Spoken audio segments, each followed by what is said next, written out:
Now, the amount that you can add for an energy efficient mortgage under FHA guidelines, you can add 5% of the property value. So a $300,000 property. So on a $300,000 purchase, there's $15,000 in potential EEM money. That doesn't mean they have to use it. That doesn't mean they can use it for anything. It means that they can use up to that much for energy efficient, cost effective improvement.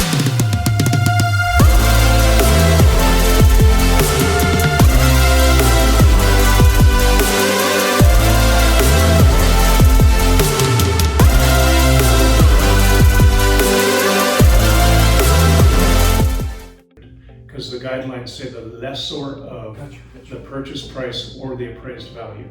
So let's say we had 300 and the appraisal came in at 290. Now the value for the EEM is 290, not 300, even though you might have to come in with an extra 10 to get your deal done. It's based on the lessor of, in that case, 290. So 5% of the lessor. 5%. Gotcha. Now I mentioned weatherization.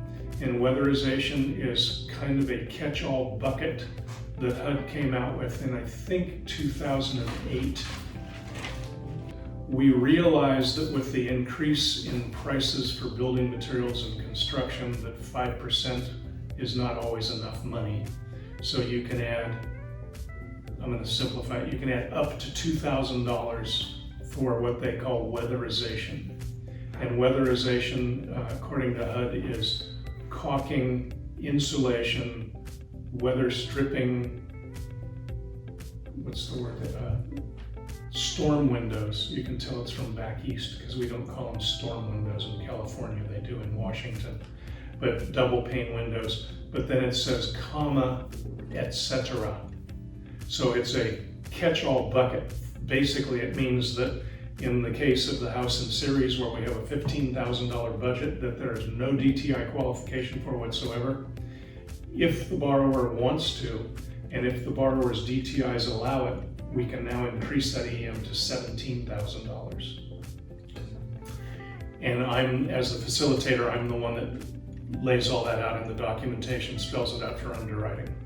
There's no appraisal or appraiser involvement. What you do on your file is and I know we've got the 3.5% and closing costs and all that, but let's just say it's a $300,000 mortgage and we're going 315 with the EEM and we're adding the weatherization, which brings it up to 317, which is all line itemed on my documentation.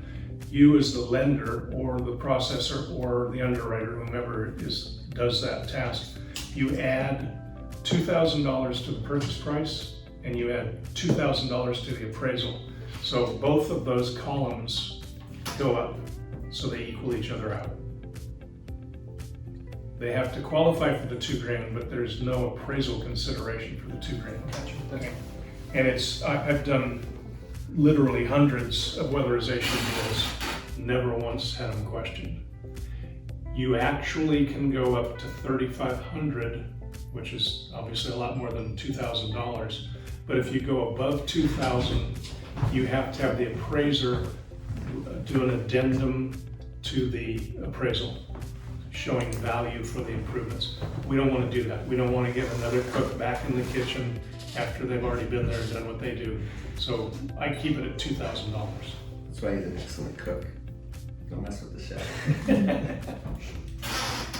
Beautiful, I love it. Now, real quick. The one thing that I don't know if you mentioned it, I don't think you did, was that they just have to resend out a closing disclosure with the new re-amortized value of the PI with the extra 5% or plus 2,000. If we're doing an EEM and you've already sent out disclosures, then we have to redisclose. And they have to basically pay another 3.5% down payment extra of the 15,000, right? No.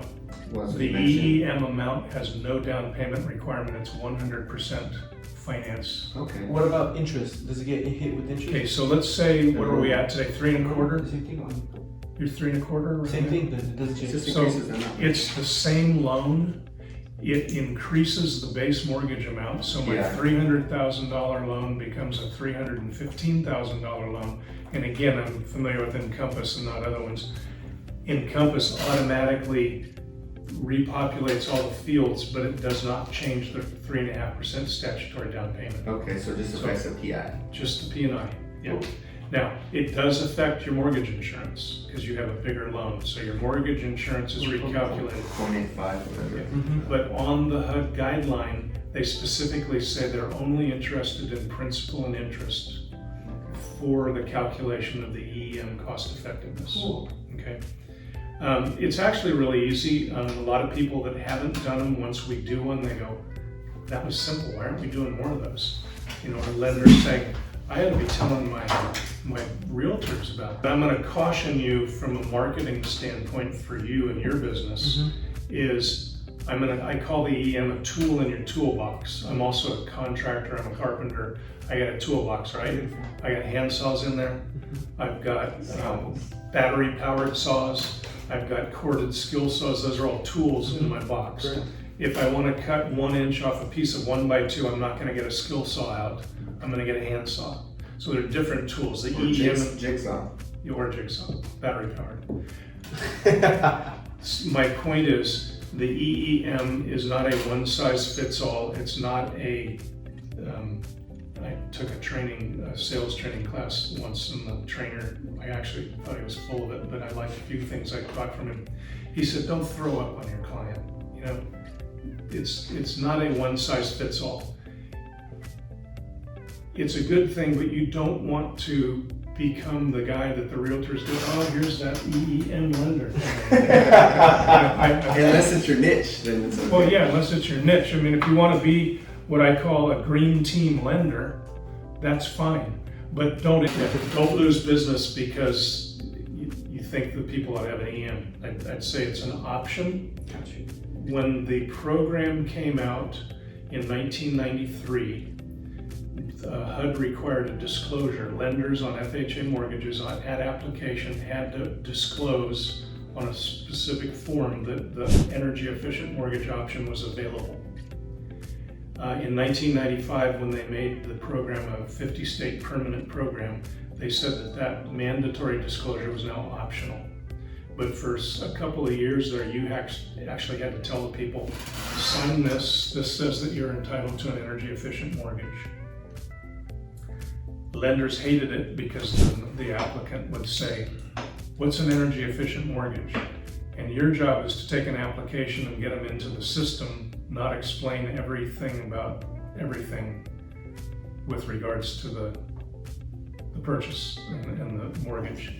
So lenders didn't like that, and as soon as it was discretionary, they stopped doing it.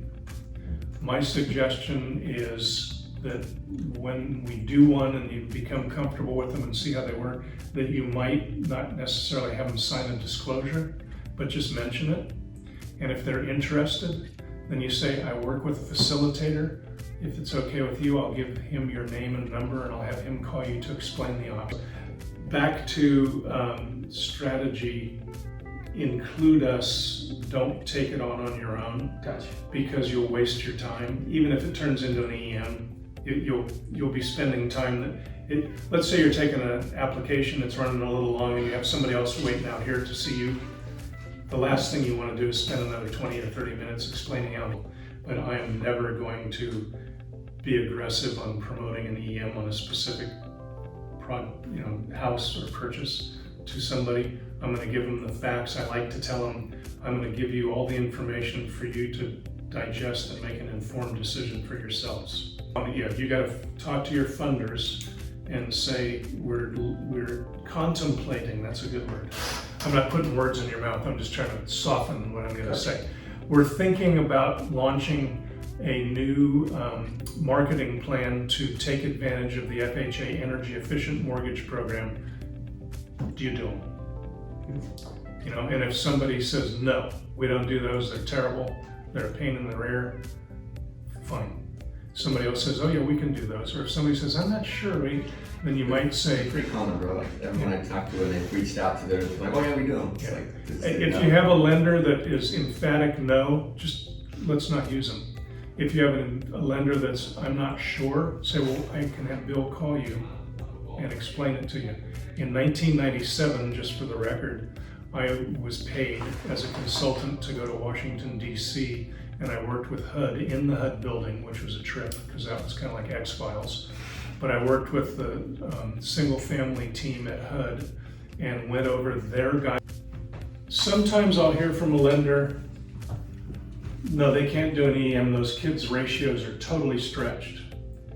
There is no ratio consideration. So that lender is not being fully honest either with you, possibly with you, or with themselves because they don't know.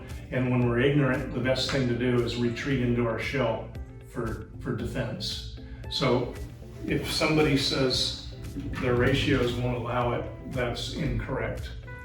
In fact, if you go through the HUD guidelines, if you do a cost-effective, energy-efficient mortgage, you can stretch the ratios by 2%. Okay. Nobody ever does that, but HUD actually says you can stretch ratios by doing an EEM. So it's the exact opposite of basically what the common assumption is. If you talk to your people and they're interested in an EEM, you could say, you know, on this particular property, there's a maximum budget of $15,000. You don't have to use it. You don't have to use all of it. And if you use it, it has to be cost effective. But if in my disclosures, I disclose that we're going to do an EEM and you decide not to, we don't have to redisclose anything. So you can save yourself a step if you're comfortable with those borrowers.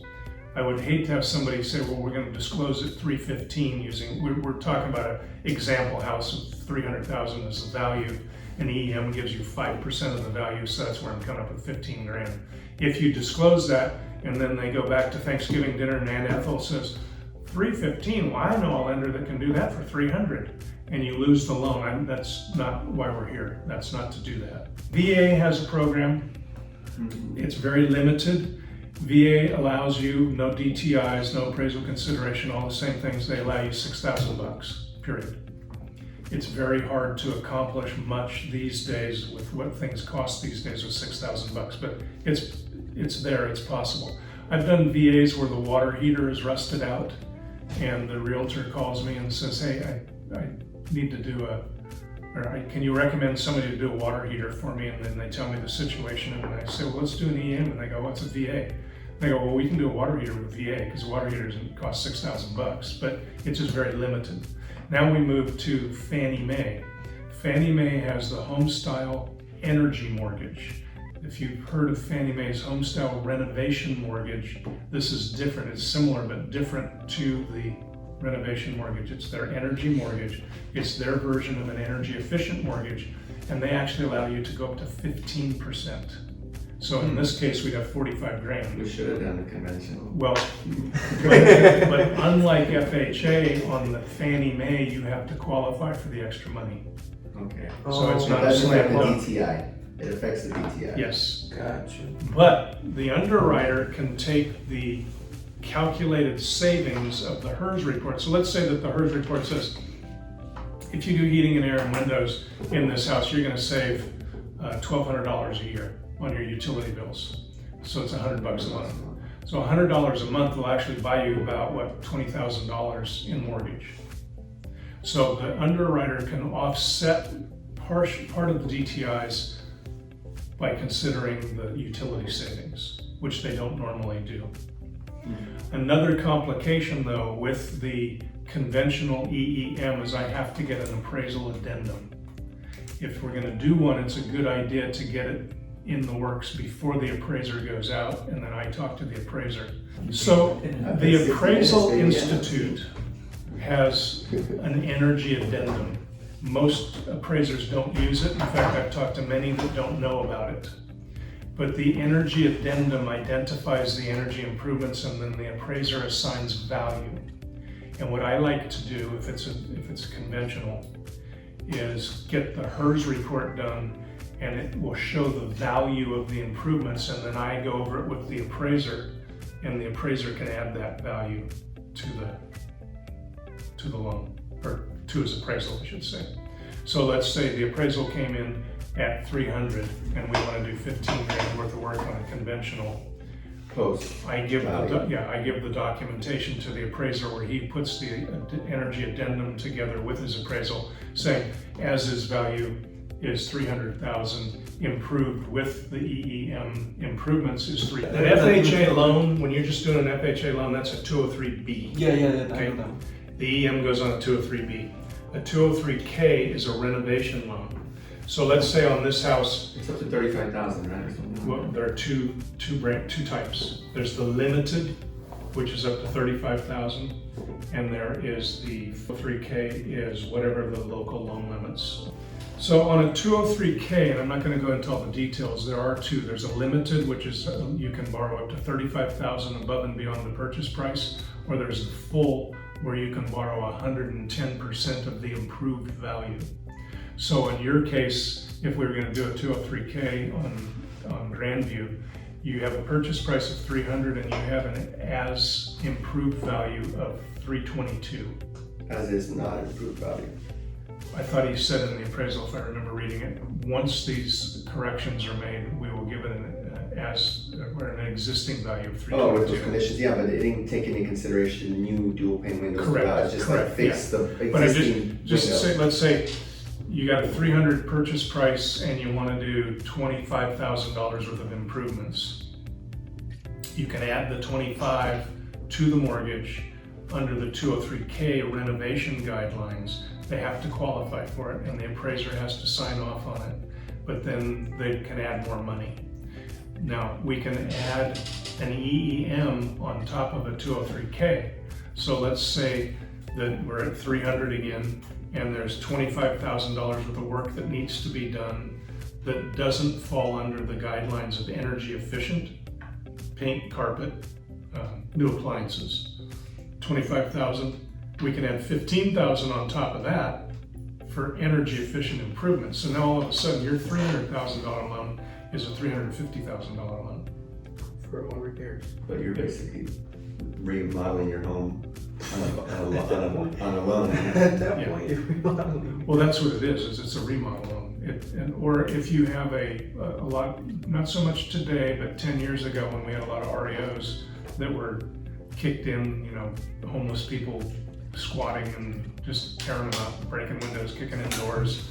I've had front doors taken off. I've had stoves drug across the hardwood floor, when they're stealing it. All that stuff that's health and safety can be done with the 203K. So if you have a borrower come in and they really like a house, it's the number of bedrooms, it's the square footage, it's on the corner of their favorite intersection and 2 blocks from the kid's school, and they just have to have it, but it's in really bad shape. You can talk about a 203K renovation loan, and you can get them the money to fix it up. I also facilitate those. If we do a full 203K, it's required that we have a HUD consultant, and on my team, I've got a HUD consultant that I work with. Right, so coming soon, working on an awesome video with another tool for realtor lender to have. It's energy efficient mortgage, so it allows you to do energy efficient upgrades. And Bill here is the man who's been doing it for over 2 decades. So, work smarter, not harder. And so it's coming soon.